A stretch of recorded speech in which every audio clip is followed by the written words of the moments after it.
বিসমিল্লাহির রহমানির রহিম। আসসালামু আলাইকুম। আশা করছি সবাই ভালো আছো। আলহামদুলিল্লাহ আমিও ভালো আছি। সুপ্রিয় শিক্ষার্থী, আমি শাহিদ স্যার আজকে তোমাদের সামনে হাজির হয়েছি ভয়েস চেঞ্জ নিয়ে।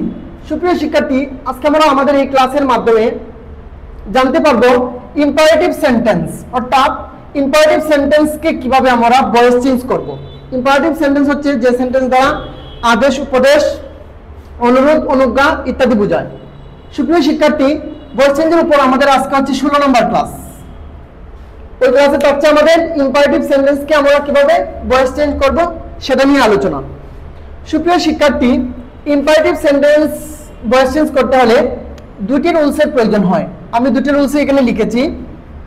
একটা হচ্ছে তোমার পজিটিভ সেন্টেন্স আর একটা হচ্ছে নেগেটিভ সেন্টেন্স। সুপ্রিয় শিক্ষার্থী, পজিটিভ সেন্টেন্সকে আমরা কিভাবে অ্যাক্টিভ থেকে প্যাসিভ করব সেটা হচ্ছে ইম্পারেটিভ সেন্টেন্সের। প্রথমেই তোমার স্ট্রাকচারে থাকছে লেট। লেটের পর যে অবজেক্টের সেন্টেন্সে থাকবে সেটা হয়ে যাবে সাবজেক্ট। এরপর হচ্ছে বি, তারপর যে ভার্বটা দেওয়া থাকবে সেই ভার্বের পাস্ট পার্টিসিপল ফর্ম অথবা ভার্ব 3। যেমন আমি এখানে লিখেছি do it, help the poor, open your book, do the sum. প্রত্যেকটি সেন্টেন্সে এখানে হচ্ছে আদেশ সূচক, এই জন্য প্রত্যেকটি সেন্টেন্সই হচ্ছে আমার ইম্পারেটিভ সেন্টেন্স। ইম্পারেটিভ সেন্টেন্সের পজিটিভ সেন্টেন্স, এগুলো সব ইম্পারেটিভের পজিটিভ বাক্য। এই জন্য প্রথমে আমার চলে আসবে কি লেট। এরপর অবজেক্টিভ সাবজেক্ট হয়ে যাবে। অবজেক্ট ছিল আমার ইট, তাহলে এটা হয়ে গেল সাবজেক্ট ইট। তারপর হচ্ছে একটা বি, বাক্যের মধ্যে আনতে হবে, এই জন্য আনলাম বি। এরপর হচ্ছে যে ভার্বটা দেওয়া থাকবে, এখানে ভার্ব আছে আমার ডো, ডো এর পাস্ট পার্টিসিপল ফর্ম ডান। আশা করছি আমরা এক নম্বর সেন্টেন্সটা বুঝেছি। তারপর থাকছে আমার হেল্প দ্য পুয়ার। এটাকে শুরুতে আমার লেট, এরপর দা পর হচ্ছে আমার অবজেক্ট হয়ে গেল সাবজেক্ট, এরপর একটা বি, তারপর হচ্ছে মূল ভার্ব ছিল আমার হেল্প, হেল্পের পাস্ট পার্টিসিপল ফর্ম হচ্ছে হেল্পড। 3 নম্বর বাক্যটা হচ্ছে আমার ওপেন ইউর বুক। বাকি শুরুতে হচ্ছে লেট, ইউর বুক ছিল আমার অবজেক্ট হয়ে গেছে সাবজেক্ট, এরপর হচ্ছে একটা বি, তারপর হচ্ছে আমার ভার্ব ছিল ওপেন, ওপেনের পাস্ট পার্টিসিপল ফর্ম হচ্ছে ওপেনড। এরপর হচ্ছে ডু দ্য সাম।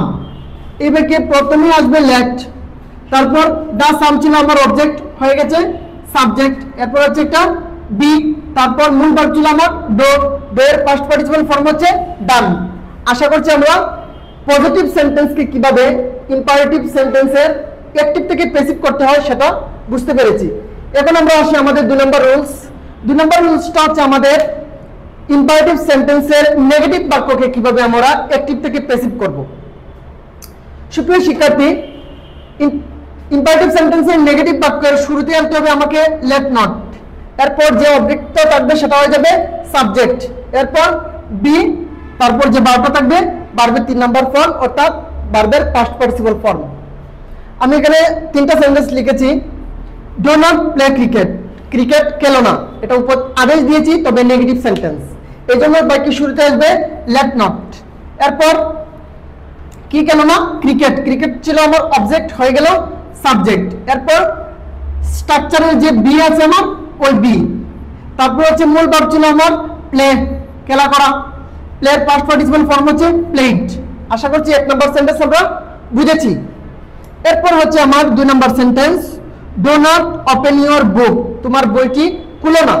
এটা হচ্ছে আমার নেগেটিভ সেন্টেন্স তবে ইম্পারেটিভ সেন্টেন্স, এই জন্য হবে বাকি শুরুতে লেট নট, ইউর বুক ছিল অবজেক্ট হয়ে গেল সাবজেক্ট, এরপর স্ট্রাকচারের বি, তারপর হচ্ছে মূল ভার্ব ছিল ওপেন, ওপেনের পাস্ট পার্টিসিপল ফর্ম হচ্ছে ওপেনড।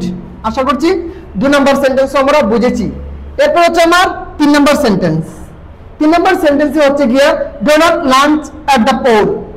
এবারে নেগেটিভ ডু নট বাকি শুরুতে আছে এই জন্য হয়ে যাবে লেট নট, এরপর এট দ্য পোর ছিল অবজেক্ট হয়ে গেছে সাবজেক্ট, স্ট্রাকচারের বি, এরপর লাঞ্চ, এটার পাস্ট পার্টিসিপল ফর্ম লাঞ্চ, এটার কোনো পরিবর্তন নেই। আশা করছি আমরা ইম্পারেটিভ সেন্টেন্সের পজিটিভ এবং নেগেটিভ সেন্টেন্সকে কিভাবে আমরা অ্যাক্টিভ থেকে প্যাসিভ করব সেটা ভালো করে বুঝতে পেরেছি। সবাই ভালো থাকো, সুস্থ থাকো, আল্লাহ হাফেজ।